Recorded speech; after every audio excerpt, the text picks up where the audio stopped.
All right, we are going to start our next debate session. This debate will be for the candidates for Montgomery County Sheriff. Montgomery County Sheriff. We have seated Sheriff John Fuson, Brett Murray, Tyler Barrett, and Dexter Mines Sr. We are going to have their 3-minute opening statement, and then we will start the questions for the sheriff. We will start with you, Sheriff Fuson. Thank you very much, and thank you, Damar. It doesn't sound like this here is on. There we go. It's on now. Thank you to Damar for hosting this event, and I think it's very important for people to get out and know who they're voting for before that time gets here.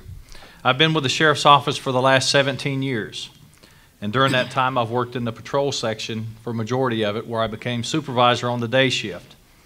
I'd also managed the tactical unit, ESU, which what we did there was we served high incident search warrants, arrest warrants all over the county, working with other counties, the relationships and stuff that we have built.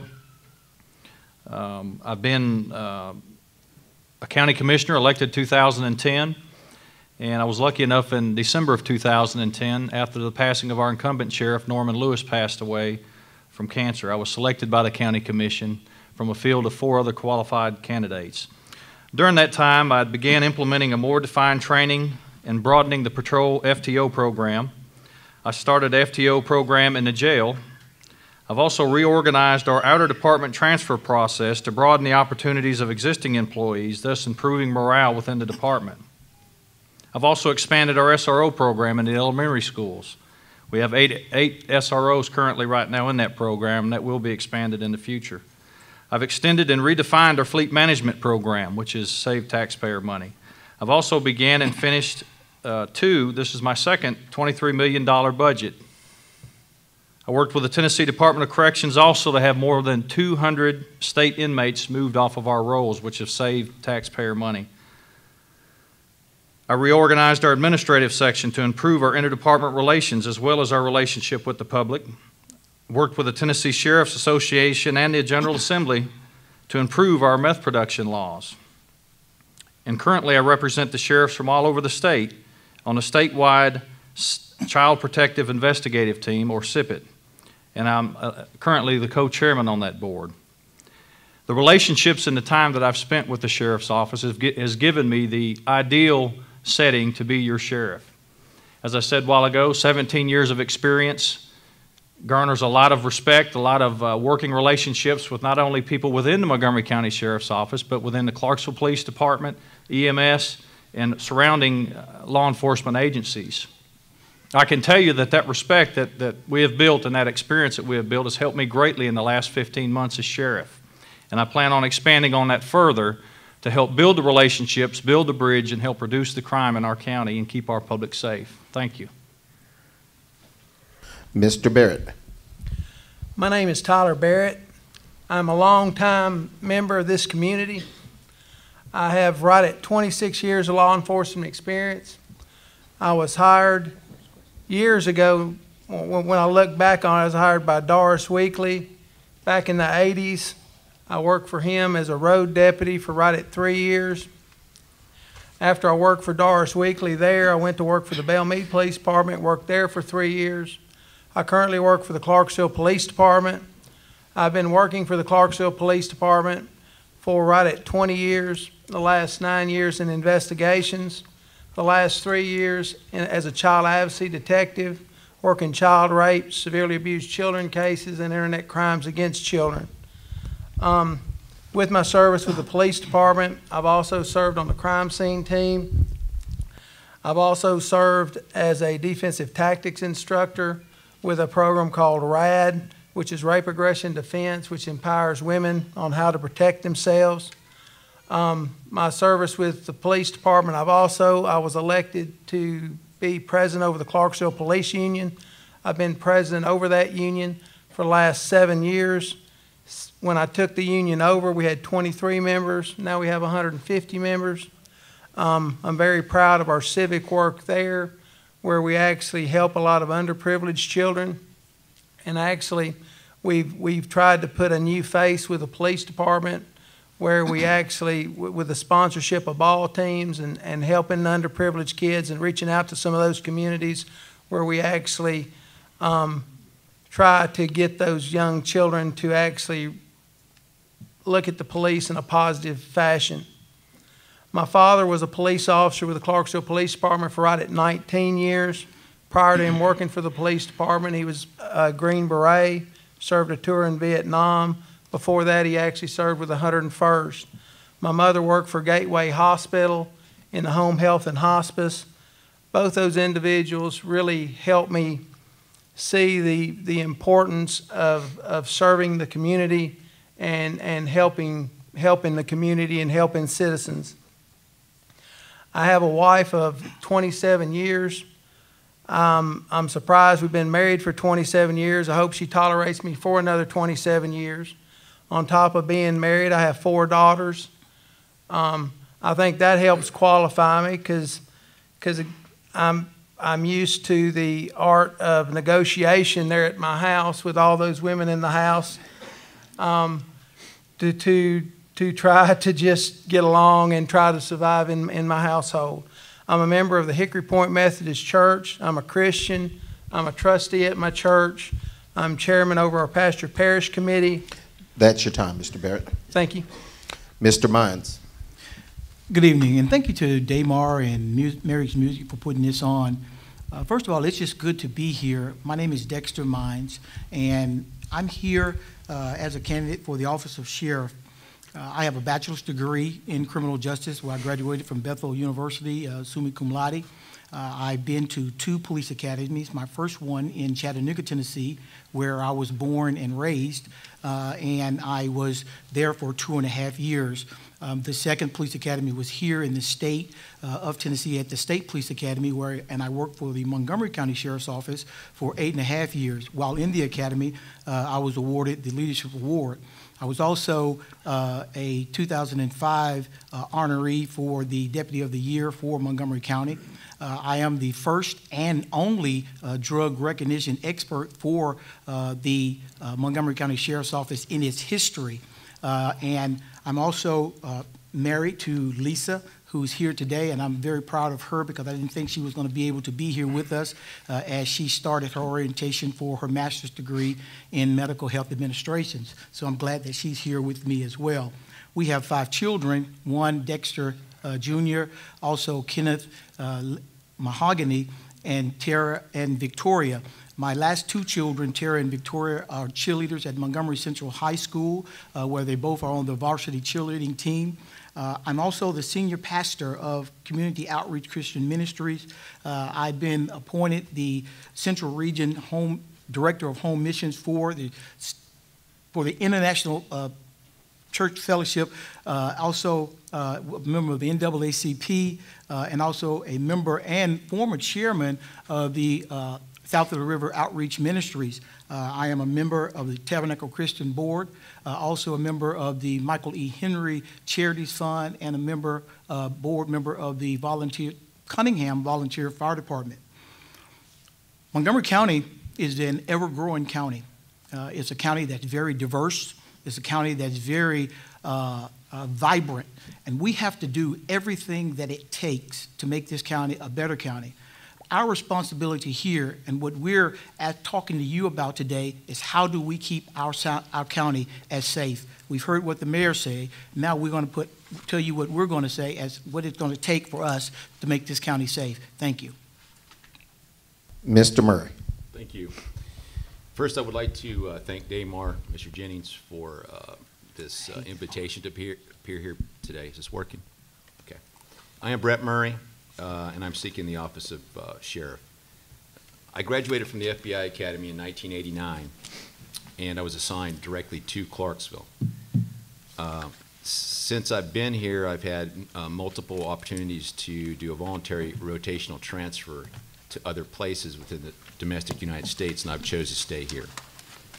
As I was weighing down my FBI career, 24-year FBI career, I began thinking how I could bring my leadership knowledge and experience to this county, and more importantly, my home.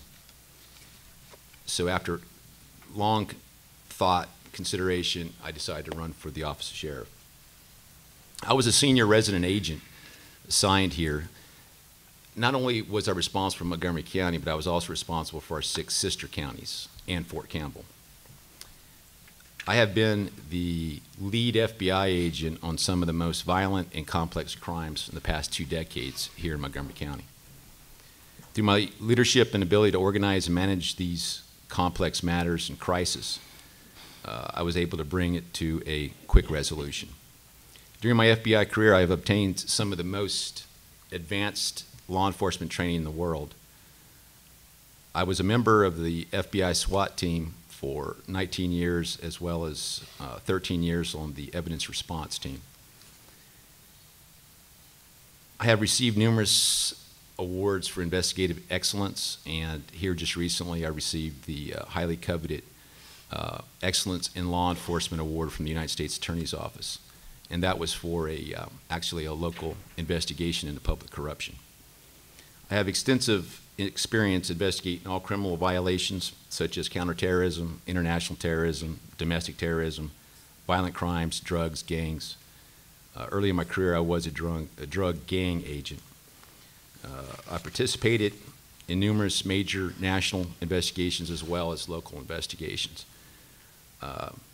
Some of the national investigations, Oklahoma City bombings, the TWA 800 air crash, World Trade Center after 9/11. I was there for quite some time.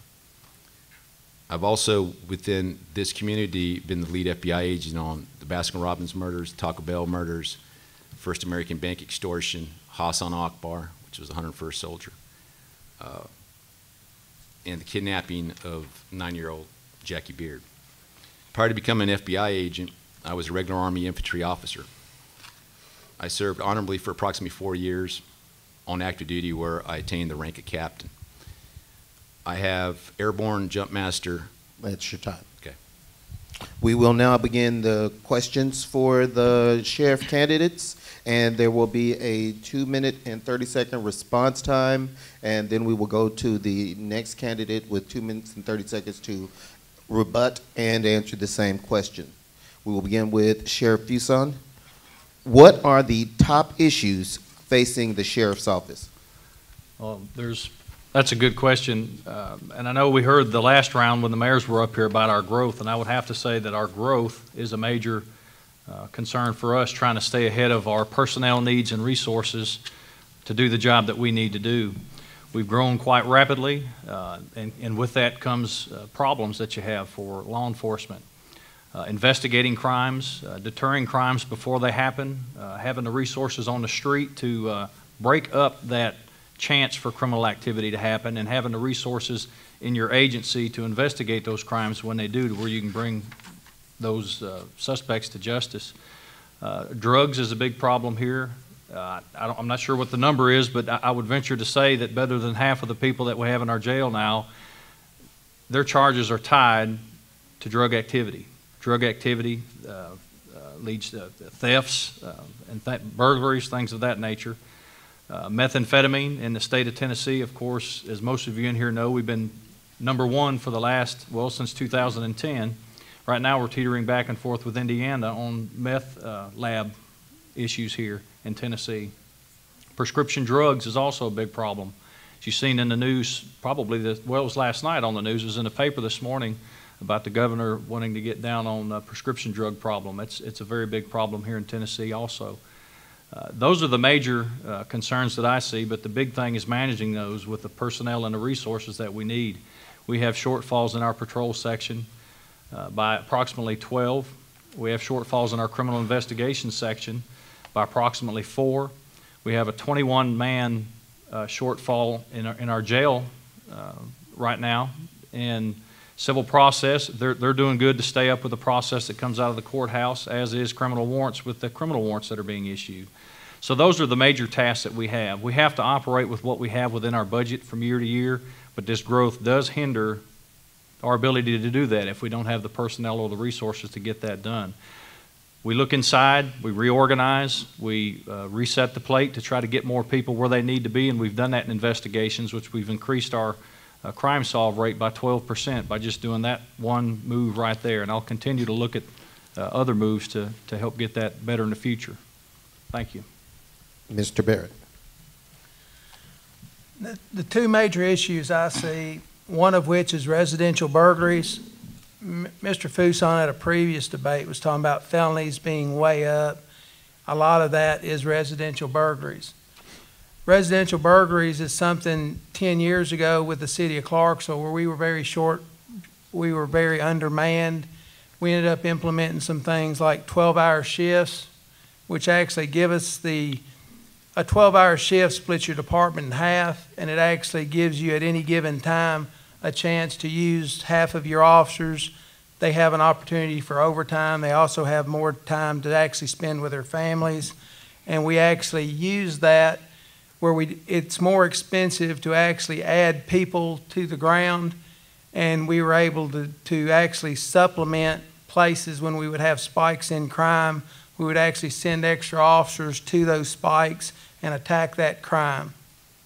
Another thing that we could do to try to reduce some of that would be to actually zone out detectives, zone out officers, and try to keep them in those particular areas and try to watch what's going on where they get to know their community better. We need to really strengthen our community policing efforts, educate the public, let them do some community watch programs, get them more involved.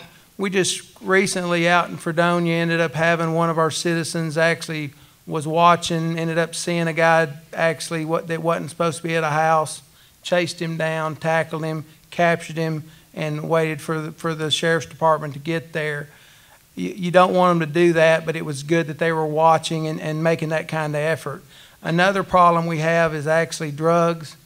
With the drugs, I know meth gets all the headlines, but really the big problem we have is cocaine and prescription drugs are our two major problems, and we need to put more effort into that, and we need to make a stronger drug task force. The task force is weak and it just isn't getting done what it needs to get done.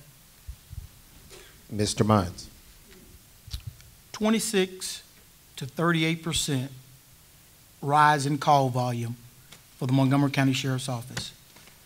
That is suggestive that there is a manpower issue.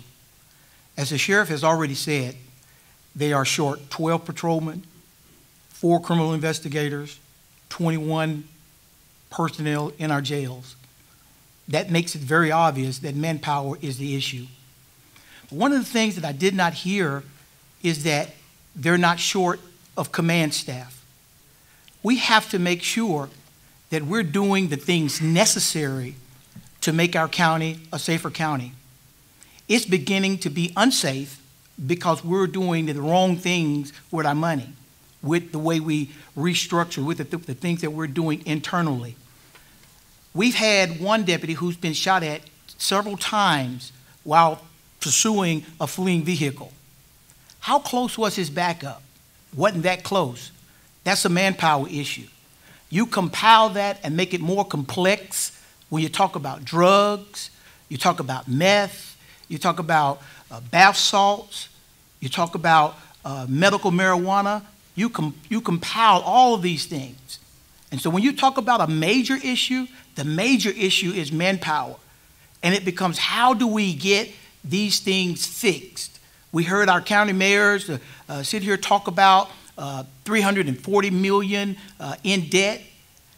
How do we fix these problems? We have to start looking within. We have a $23 million budget.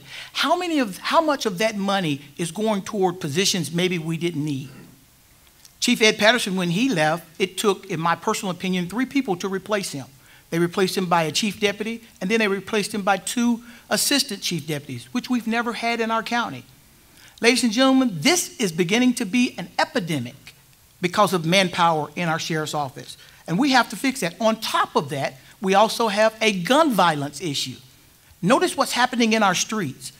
Everybody seems to want to carry a gun. Our laws seem to go that way. We have an epidemic. We need to fix it. It's a manpower issue, and we need to talk about it. Mr. Murray. Some very good points here. a lot of this can be solved, and it's pretty simple.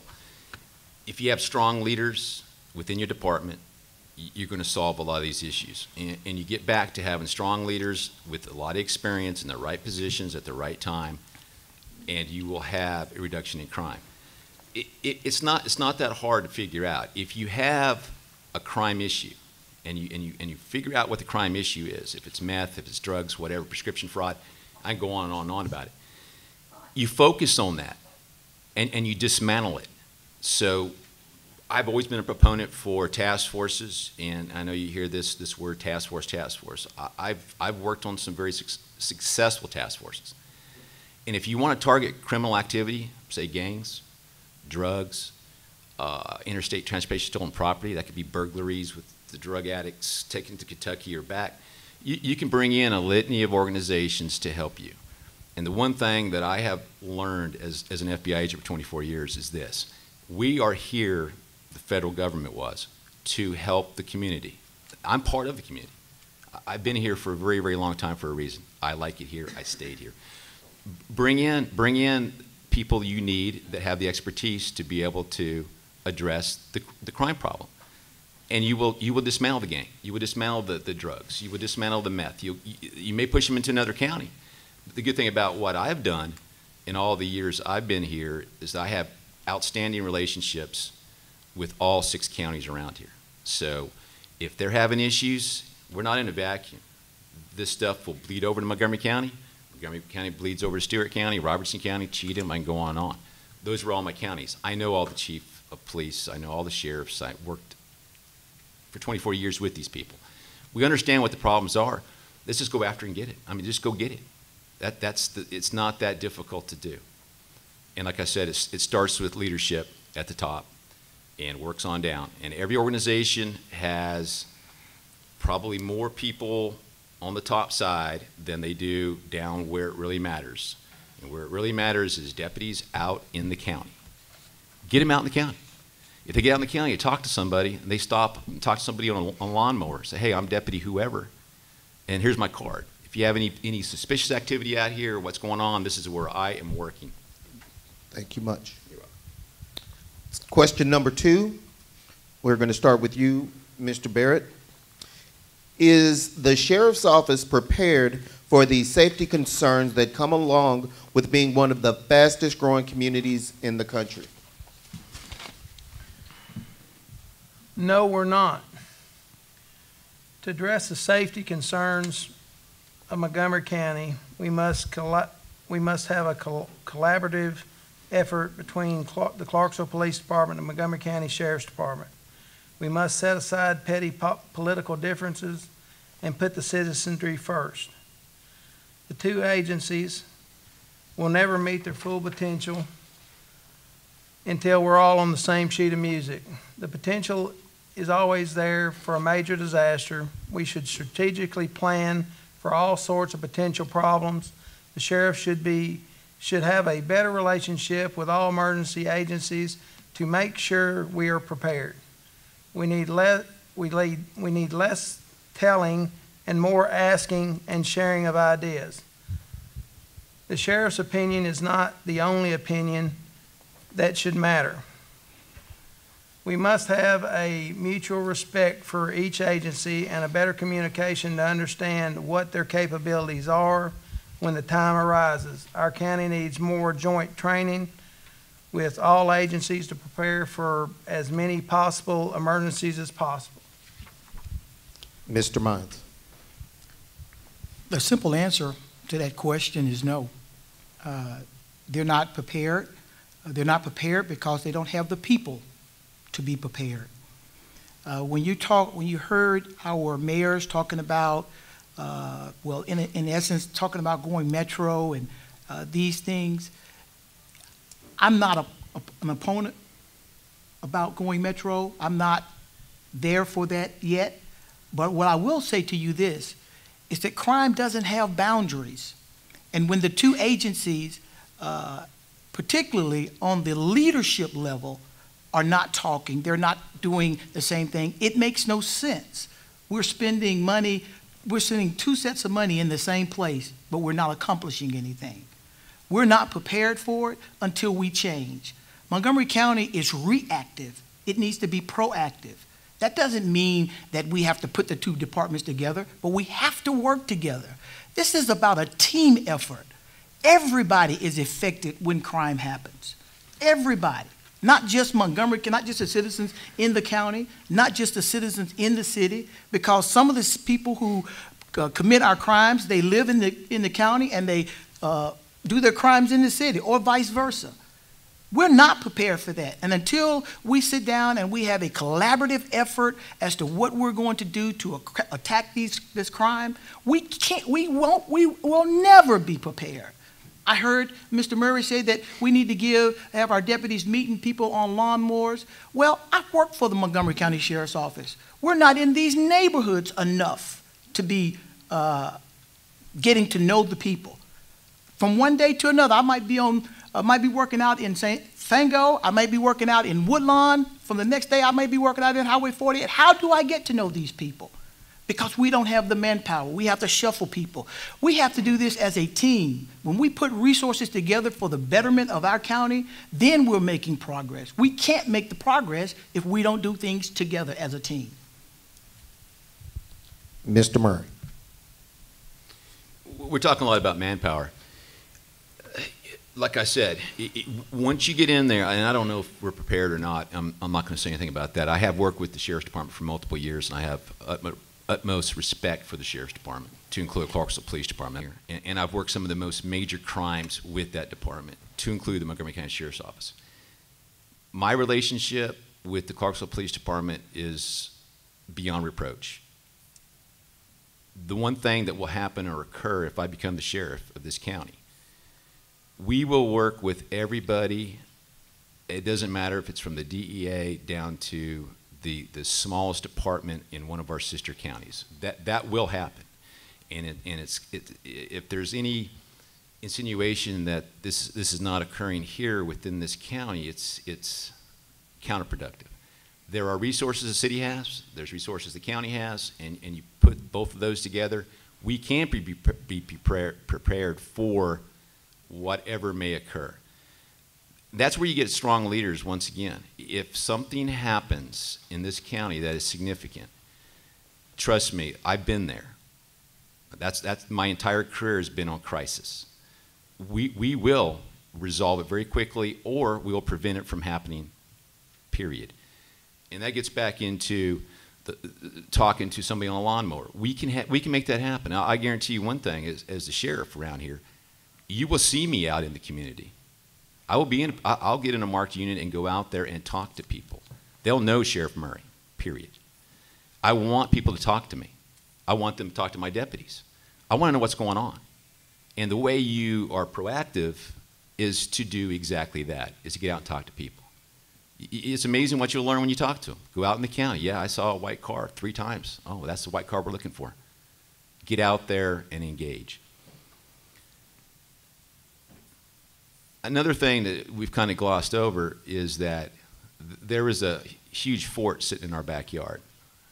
I've worked on that fort for numerous years. I'm acutely aware of the issues with terrorism up at Fort Campbell, or the lone wolf that may go in and become something similar to Fort Hood. That is a huge concern for this community. That's your time. Thank you.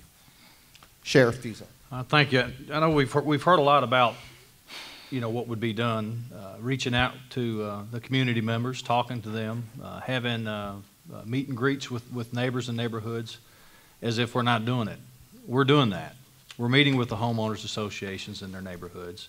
Deputies are stopping when they can to talk to people that are outside. But it all goes back to what we're talking about before, was manpower. When you have calls that are stacking up on you, you don't have time to stop and talk. You can touch base with them when you do have a free moment. You can drive out into those neighborhoods and talk to them when you do have a free moment. But for the most part, you can look at our call volumes and see. And Dexter Mines, he worked down there, he can tell you the same thing, especially evening shift, which is our highest call volume shift. The day shift, the midnight shift, whenever they're out, the call volumes are low, they try to pick up pieces for the evening shift guys.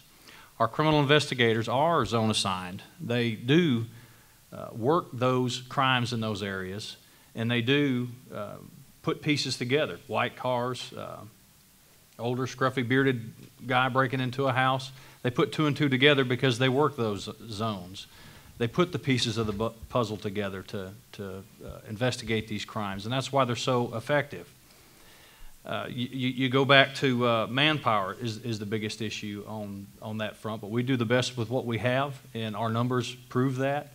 We do have a shortfall, and that does need to grow, but we are doing great with what we have. Now, getting back to the original question, are we ready for our growth? I think we are mentally, but we're not resource-wise. We don't have the personnel that we need to keep up.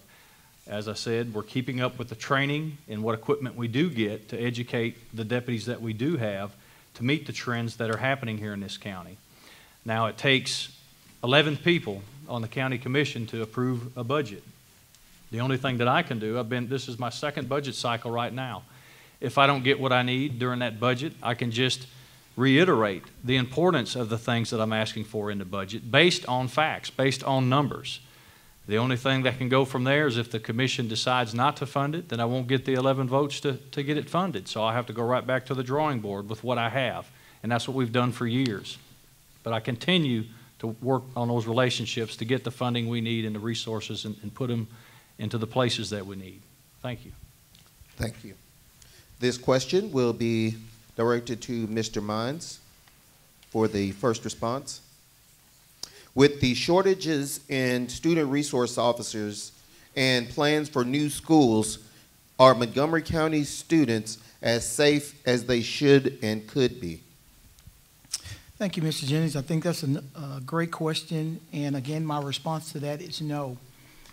When you talk about the school resource officers and having one in each one of our high schools and each one of our middle schools, and then when the tragedy occurred out in Newtown, you saw the leaders of Montgomery County get together and try to figure out what we need to do right now to get deputies or at least law enforcement in our elementary schools. Because, again, that was the tragedy that occurred in Newtown. But the answer to that question as to what do we put there, they hired 8 deputies, school resource officers, to handle 24 schools in our county. If you do the math, that's 3 schools per deputy. How do you make that safe? That's not safe. If we're going to attack a problem, we need to attack the problem. I realize that there's a debt problem, but we can have, as they said before, when you listen to the mayor's talk, our county schools are funded. Well, if you're going to fund our county schools to the fullest degree, you need to make sure that you're doing everything that it takes to make sure they're going to stay safe. And that's not just putting a Band-Aid on it. This is a real issue. This is not an issue that may happen. Our current sheriff said it's not when if the problem occurs, it's when it occurs.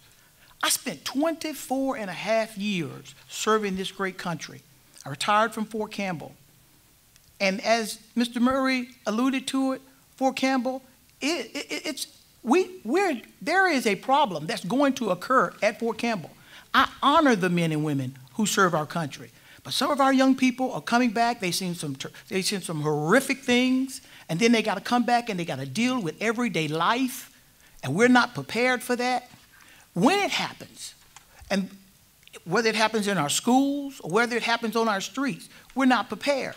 But as it relates to our schools, we need to do much better if we're going to keep them safe. We got cameras all throughout our schools so we can catch it on camera. Catching it on camera don't prevent it. We need to put people in uniform there. Thank you. Mr. Murray.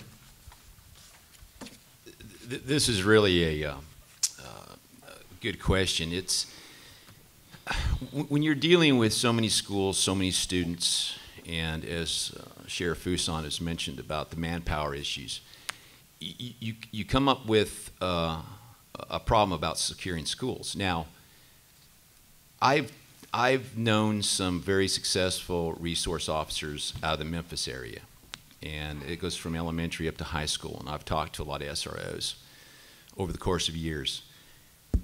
One way that you can, and I'm not sure if it's going on now, and I'm not insinuating it's not, what I will say is if you teach your SROs and you demand that your SROs engage with the population, the school population, and I have some examples of this through some of my investigations, and one was actually at Fort Campbell. There is a likelihood if you build some rapport with the children that if something is amiss, and it could be that they're bringing drugs onto the school grounds, it could be that there's a gun, weapon of some sort being brought in, you'd be amazed if you develop that with your children. You could do it with the minimal amount of SROs. I'm not saying that's the goal. The goal is to obviously get SROs in every school possible, but also teach them to engage so that they may be able to ferret this out prior to it ever occurring. The one thing that I have learned over all the years that I've done as an agent with the FBI, the biggest concern you have, and trust me, I used to go to sleep thinking about this, especially at Fort Campbell. The biggest concern that we have is what they call the lone wolf. And if somebody wants to do something and they don't tell anybody and the parents don't see the telltale signs of some issue, there's a chance that something bad's going to happen. The best you can do is get your ears open, get your SROs out there, engage with the faculty and the children to hopefully get this resolved prior to it becoming an incident. Another thing is, I don't know how much of it's going on around here, but it will occur if I become the sheriff, is the active shooter.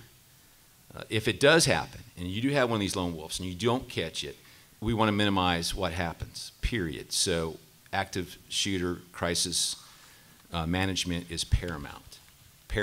And that means getting the patrol guys there, the SROs engaged. That's your time. Thank you. Sheriff. Okay, thank you. And to answer the question up front, our schools are safer than they have been. But the incidents, the critical incidents that we see all across the nation, just as kids are, they influence kids. They see things that they think is cool, that they want to emulate. So that problem carries over. Whenever you see an active shooter at a school or a violent video game, kids playing things like that, it gets into their head. They don't have the control at home like they should have to keep them from thinking that. So we got to stay on top of that by having programs for our kids. Now, does the sheriff's office necessarily need to get into programs for children?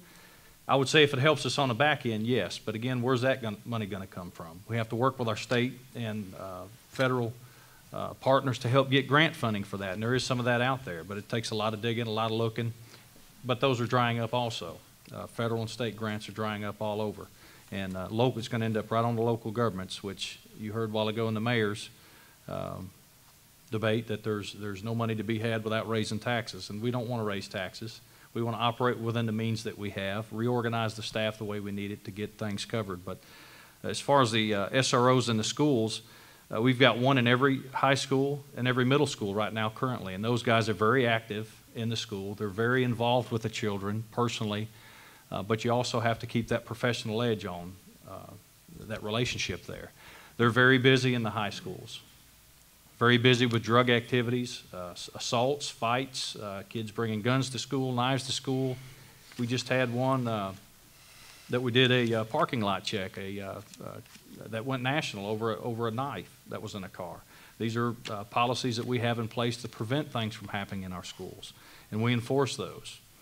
The SRO program in the middle schools are the same way. They're more on a mentorship, but they're leaning heavily more towards enforcement action because of the actions that are happening there. And our elementary schools is where we need to touch them. And we do have 8 elementary school SROs that started. I know as a commissioner, there's no way I would have been able to walk in there and ask for 24 employees at a cost of nearly $5 million.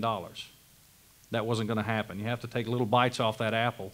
8 employees was the little bite. We'll fill it with 4 hopefully this next time and get it down to 2. The next step, we'll get a couple of more to keep bringing it down. We can't get them all at once. I know that. Thank you.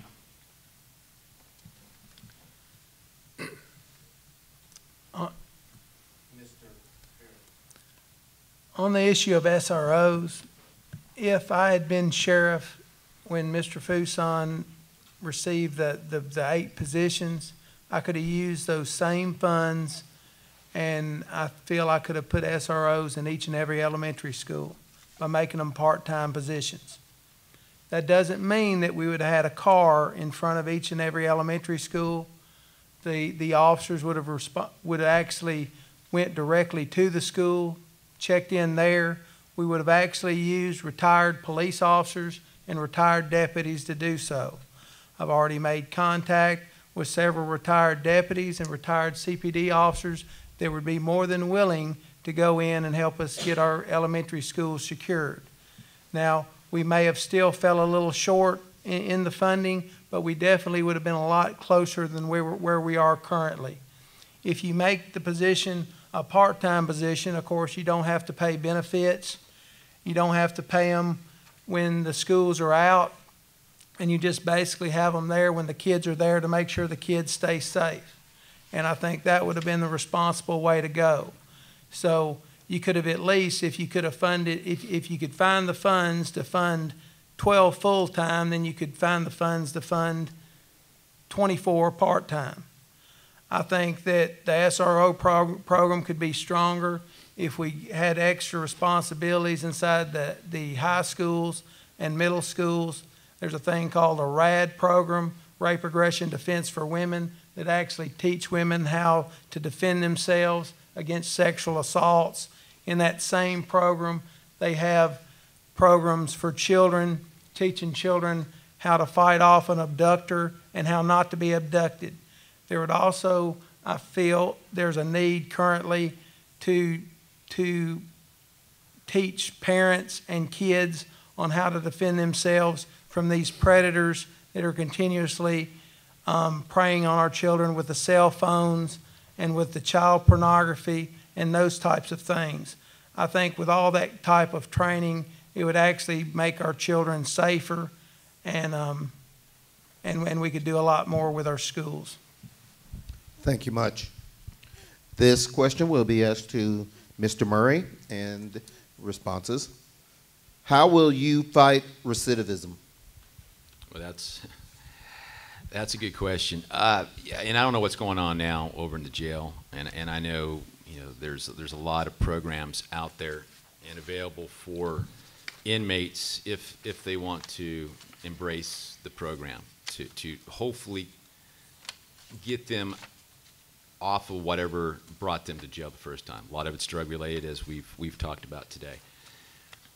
Another thing is, and this goes into the repeat offender, and I know a lot about this because during my tenure here, the one thing I would never do is turn away a deputy or a police officer that would come to my door and ask me if I would address a particular individual.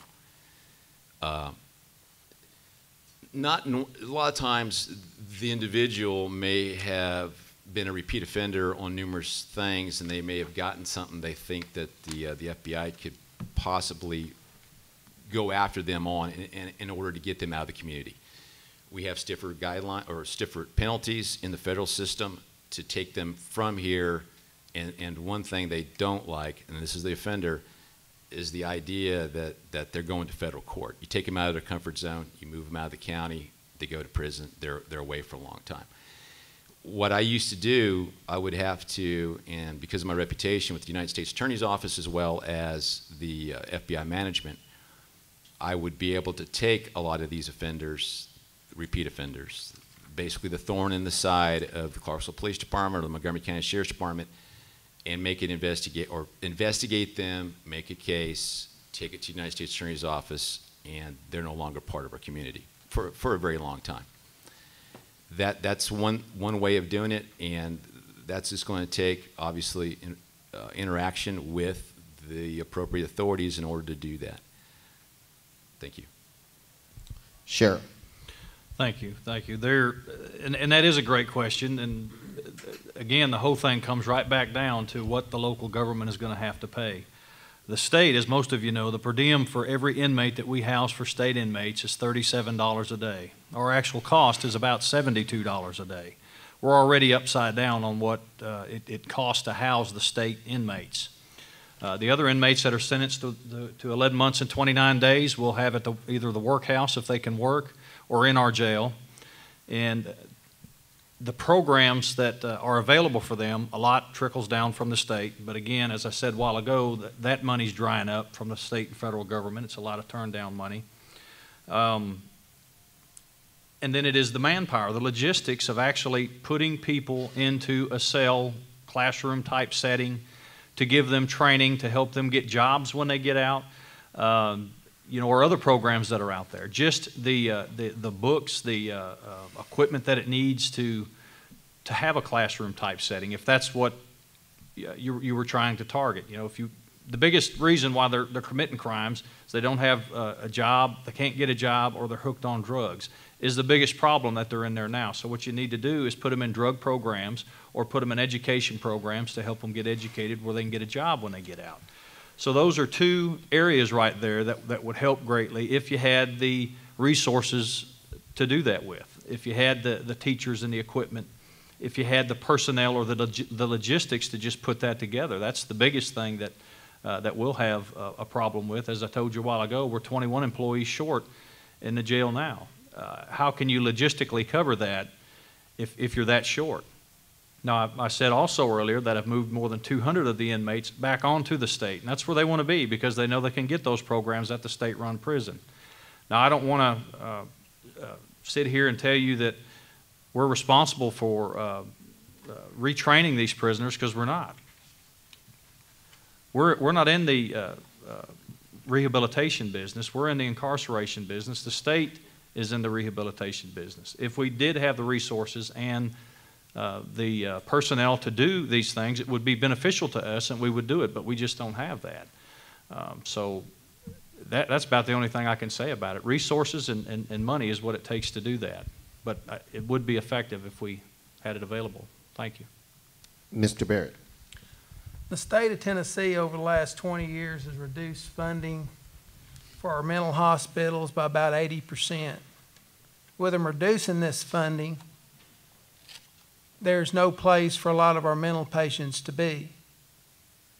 About 25 to 30% of the inmates that we have that keep getting put right back into jail, and it's sort of sad really, are mental patients. And these people with mental difficulties don't have the faculties about themselves to actually navigate the systems like some people would. So they stay in the system just for a bed or just for something to eat, that type of thing. We need to put more pressure on the state to actually do more to maybe try to get them the mental help, get them some mental health professionals to come in to actually help them inside the jail, so when they get released, maybe their medications could be stabilized and maybe they wouldn't have some of the problems they have. Another issue with these people going in and out of jail, some of them shouldn't have got out of jail to begin with. Folks, I see it over and over again, these people that are residential burglaries, we can't keep them in. And then their feet's not held to the fire. If I'm elected your sheriff, I'm going to try to hold their feet to the fire. If they're on probation, they need to do what the guidelines on the probation is. It makes no sense. A justice system with no teeth is just that, no justice system. There's no justice system for our victims currently, and these yahoos that there's no penalty. If you've got a small child and you tell your small child, don't go over and get the cookie or I'm going to spank you, and then she gets the cookie and you don't spank them, then they're going to continue to do that behavior. It's the same thing with the criminal element. And I think we need to do more to get after some of these criminals, keisters, and do some things about it. I think that's very important. Mr. Mines. The recidivism rate and how do we fight it? Very, very tough question to ask because we deal with people. We deal with people and their problems. Sheriff Fuson said that he has pushed over 200 prisoners back to the state, which means that gave us more room in our jails to put more people. We have a serious problem with drugs, guns, and violence, and that's what we have is a problem. People with problems. A lot of them revert to crime because when we do have them incarcerated, there is no programs for them to well, let me take that back. There are programs for them to better educate themselves. There are programs for them to to get out early. We can give you 2 for 1. There are all sorts of programs for those things. But when they get out, they have to face a public because we say, you got a felony, we're not going to hire you. Well, since we're not going to hire you, and I still got those kids that I left before I went to jail, and now I got to find a way of feeding them, they revert back to what they used to do. So we have to have programs that not only in the jail, but we have to find programs that's going to be healthy for them outside of the jail. This is a continuous problem. I heard Mr. Murray say, well, let's go ahead and get stiffer penalties and let's push them to now our federal prisons. We won't see them a while. Well, now we're going to have prison overcrowdedness. And then they're going to cut the budget even the more. We have to do the things necessary. And I'm not meaning just the things, but the hard things. In the Montgomery County Sheriff's Office, I've already alluded to it, sometimes we may need to go and restructure what we're doing and refocus some of our money. We've talked about taking some of our money and maybe pushing it down where we can get more deputies on the road. Maybe we need to take some of that money and instead of hiring all the deputies that we need to help take some of that money internally and bring up some programs. Recidivism rate is a rate that's going to continue if we as a county, if we as people don't do the right thing. We have to do it together. We can't do, this is not just something that the sheriff is going to do. This is something we have to do as a team. Thank you much. These next questions will be audience questions, and there will be a 1 minute, 30-second response time with no need for a rebuttal. The first question from an audience member.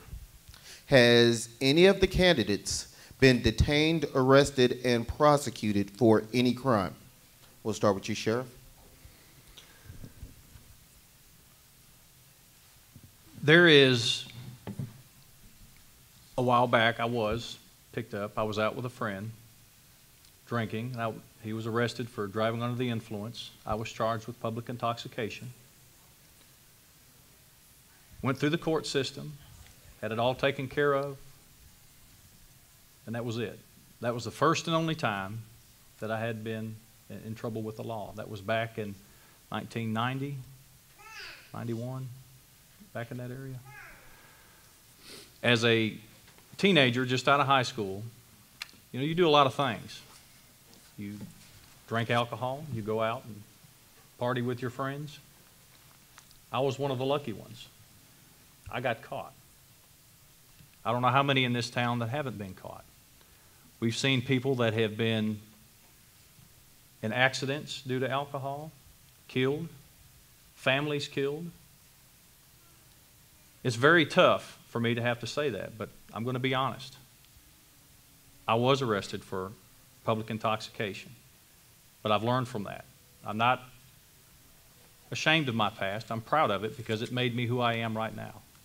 It makes my mind and my heart stronger for those types of offenses. So there it is. Thank you. Mr. Barrett. When I was 14 years old in Santa Rosa, California, I spit on a street, and it's evidently a pretty big deal in Santa Rosa, California. I took out running, got tackled, They cane you? got beat down pretty bad, got handcuffed, took to my grandparents. Then they realized, once they heard me talk a little bit, they realized I wasn't from Santa Rosa, California, and they released me to my grandparents. But really, I was detained, and the question was being detained. I was detained and handcuffed for a brief period of time for spitting on, not the sidewalk, on the street. But that's the only thing I've ever, any type of infraction I've ever had. And it was very traumatic to me. And I laugh about it now, thank goodness, but it was some serious business in Santa Rosa, California. So, Mr. Mines. No, sir, I had never been arrested. Mr. Murray. Absolutely not. Or I wouldn't be sitting here as a retired FBI agent. The arrests that Sheriff Fuson just mentioned, that would have stopped my career. So I would never been an agent. Thank you. Next question. Why is there no juvenile detention facility in Montgomery County? Mr. Barrett. That is a big question. In the last race, I argued we need one. We desperately need one. They have one in Dixon County. They have like a 12-bed facility down there that's not real complex.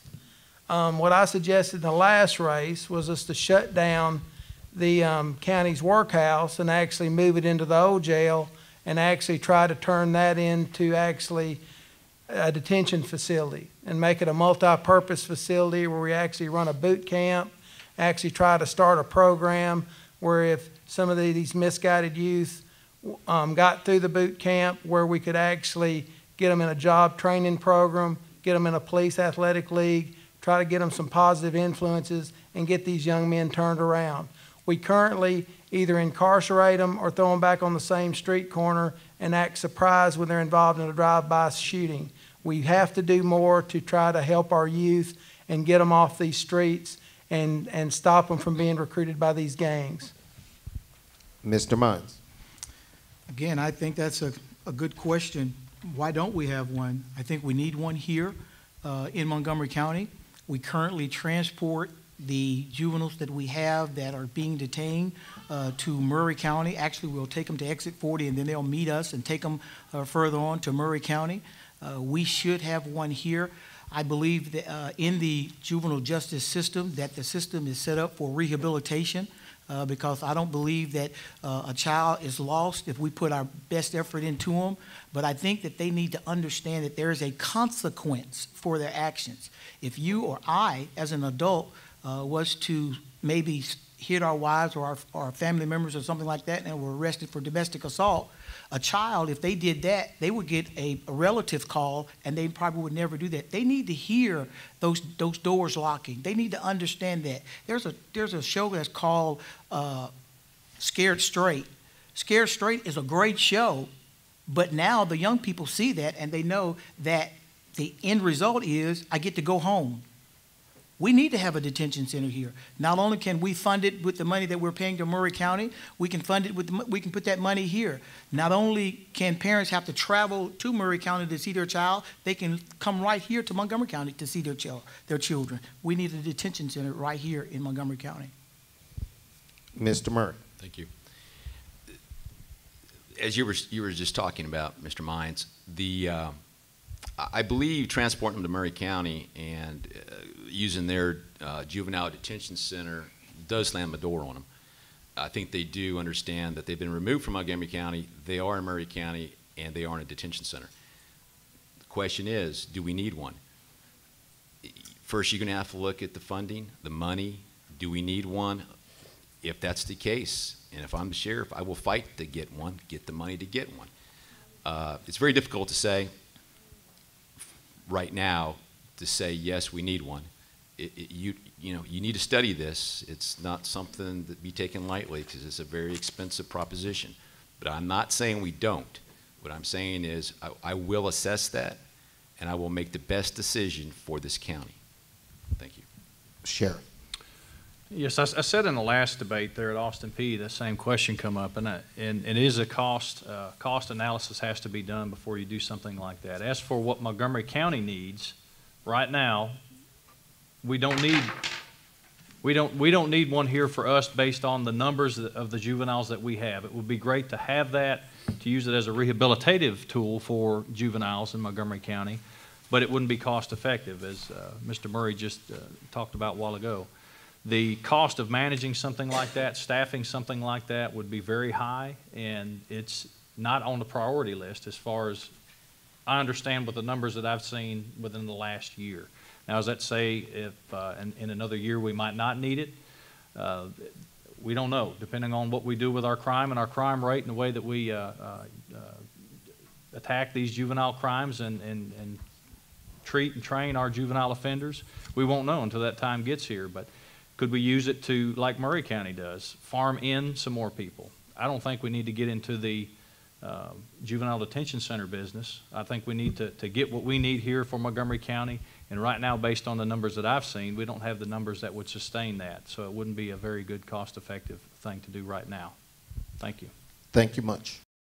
We will now have 2-minute closing statements from each candidate as we've gotten to the end of this debate. We will start once again with Sheriff Fuson, your 2 minutes. Well, thank you again, and thank you to Damar for having this. It is very important for the community, as I said, to get out and learn who is out here running for these positions in these offices. I've been with the Sheriff's Office, as I said a while ago, for 17 years. And during that time, I've made a lot of relationships with agencies, not just Montgomery County, and deputies, not just deputies, but other agencies around us. And I've learned exactly what we have going on here in Montgomery County as far as the Sheriff's Office goes.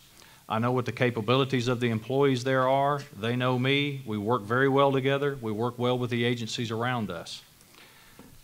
17 years might not sound like a lot compared to a 24-year federal career or a 20-year Clarksville police career or a military career, but I'm the only one up here right now with experience at the Sheriff's Office, both operationally and administratively. I have worked hard. I've built a reputation in the community of being a man of integrity and a man of respect, and I stand by that. I stand by my record. I stand by the things that I've done for the citizens of this county for so long. You can ask anybody about me that I've ever encountered with in this county, and they'll tell you what kind of a person I am. They'll tell you about my character. They'll tell you about my integrity, and they'll tell you about the job that I've done in this community. Those are the reasons that you need to vote for a person in this position. Now, I told you a while ago of my arrest. As I said, I'm a man of integrity. I told you that. It was an issue that I had when I was a child. Many of you may have had the same thing. You may not have, but you're not in the hot seat. I am. And I don't mind telling you that. But I'm not ashamed of my past, because it is what made me who I am today. And I appreciate your vote and your support for sheriff this year. Thank you. Mr. Barrett. In this climate where we have felony crime way up and we have drugs out of control, we have to find somebody to come up with a plan and to attack this felony crime and attack the drugs going on out in our county. Currently, we have an assistant chief deputy position that's paid $80,000 a year. With benefits, that's right at $120,000. Folks, that's a lot of overtime that we could be paying deputies to actually start attacking these residential burglaries. The citizens of this county are sick and tired of going to work and having to worry about their houses getting burglarized.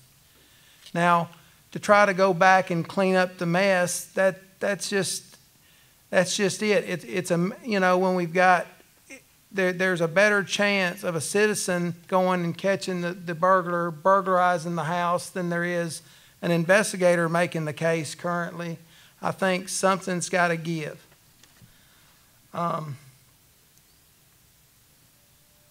We need more resources on the street. I can get us there by going to 12-hour shifts and actually putting more overtime, putting the deputies on the road, more overtime.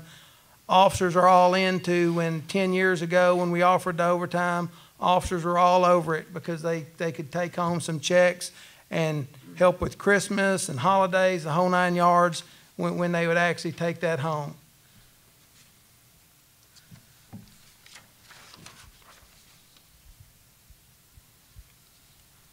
I feel we need more investigators. We need more child advocacy detectives. There's a lot of different things we need, and I would appreciate your vote for sheriff. Mr. Mines.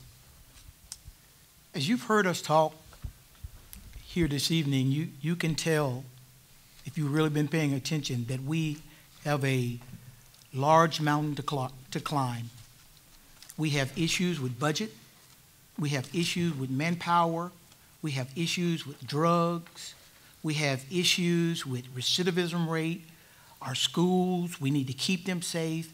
We have a lot of work to get done. I think as a sheriff, you have to, first of all, be a team player. You have to make sure that you're sitting down at the table with not only the leaders in your department, but the mayor, our county commissioners, even if people from our street department, everybody needs to be on the team, because this is not just about one person making the decision and then all of a sudden the magic wand is waved and it's fixed. It takes all of us together. So first of all, you have to have a team player. I am a team player. I've learned how to be a team player for over 24 years of military service, a successful 11.5-year experience or time in law enforcement with 2 different agencies. I work for a university that teaches criminal justice every day. I'm around the country. I was just in Phoenix, out at Maricopa Sheriff's Office, talking with Sheriff Joe. And he said that you have to attack it. You have to attack it from the front. You have to not be afraid to make decisions. Some decisions are not going to be popular, and you have to be willing to make those decisions. So I bring to the table the integrity, the discipline, and the ability to lead, because I think you have to lead from the front, not from the back. If we got a manpower problem, then I need to be out on the street every day, dealing with helping my men and women do this job every day. That's who I'm asking you to vote for. I'm asking you to vote for mine for sheriff. Thank you so much. God bless you. Mr. Murray. Thank you. I was cut short just on my opening, so I'll let you know a little bit more about me.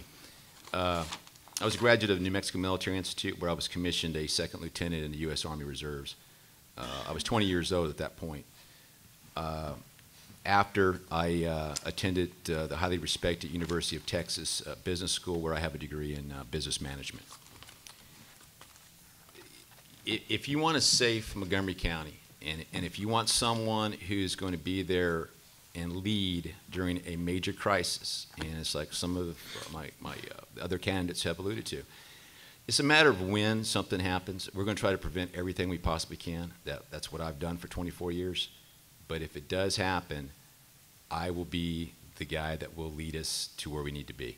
If it's a major investigation into criminal, if it's a natural disaster, I challenge listeners, all of you in this room, if you do your homework and you go out and ask law enforcement professionals in this city or some of the surrounding counties, or in the Middle District of Tennessee for that matter, you will hear that the sheriff that needs to be in Montgomery County is Brett Murray.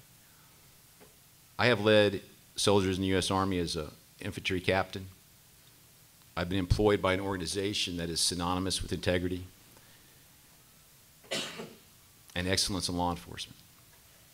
I will bring this experience and leadership and knowledge to this county. One of my main goals is to make this department and all the individuals who work for this department feel like they're going to know that they're working for an organization of excellence. I want other sheriff's departments in this state to call us and say, I want to use your department as a template for what we want to do. I will do that. I am the most qualified candidate. Thank you. Thank you very much, gentlemen. This completes our debate for the county sheriff. Please give our candidates a round of applause as we prepare for our next and final debate for county trustee.